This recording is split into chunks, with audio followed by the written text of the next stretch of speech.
Once upon a time, Jesus was teaching a very large crowd of people on a hillside near a lake. He taught them many things about the kingdom of God, and the people listened to him for hours and hours. They loved hearing him teach. But after a while, they started to get hungry.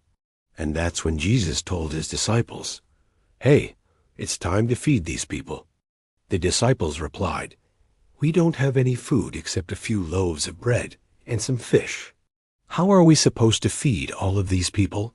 There was no store nearby where they could buy food, and it was impractical to go far away to get food, because there were thousands of people there, and they would all be gone by the time the disciples returned. And that's when one of the disciples, Andrew, said, "Hey, look over there. There's a young boy with a small lunch, but I don't think it's enough to feed anyone, let alone all of these people." Jesus said, "That's exactly who I want to go talk to. You bring the boy here and ask him what he has." So Andrew went over to the young boy and asked him if he could buy his lunch. "I'll pay you whatever you want," Andrew said. But the boy replied, "I'm saving this lunch for my friends, and I'm not going to sell it to you." Then Andrew said, No, my friend. You're not going to sell it to us. Jesus wants to buy it from you." Then Andrew told the boy that Jesus wanted to feed everyone there and asked him if he would be willing to give all of his food to everyone. And the boy said, "Yes, I will."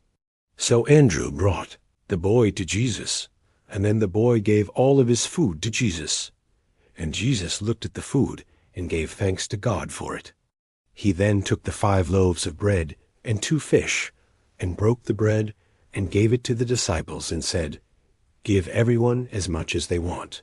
The disciples were confused. They thought, "How can we give everyone as much as they want when this isn't even enough to feed one person?" But they trusted Jesus, so they started giving out pieces of bread to everyone, and everyone ate until they were completely full. After everyone had eaten, the disciples started to collect the leftover pieces of bread, and they ended up collecting 12 baskets of leftovers. And everyone was amazed. They were amazed because the disciples had taken 5 loaves and 2 fish and fed more than 5,000 men, not counting women or children. And everyone had been filled, and there was food left over. Then the disciples asked each other, "How did this happen?" They talked about how the boy had only brought a small lunch of 5 loaves of bread and 2 fish, and they wondered how it had been enough to feed all of those people.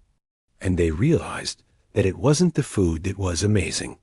It was God who had blessed the food and multiplied it so that everyone could eat. So the next time you feel like your gift isn't big enough, or that it won't make a difference, remember the boy with 5 loaves and 2 fish. Because even the smallest gift, when given with a willing heart, can be multiplied by God to create a big impact. What matters most isn't how much we have, but our willingness to share what we do have. The end.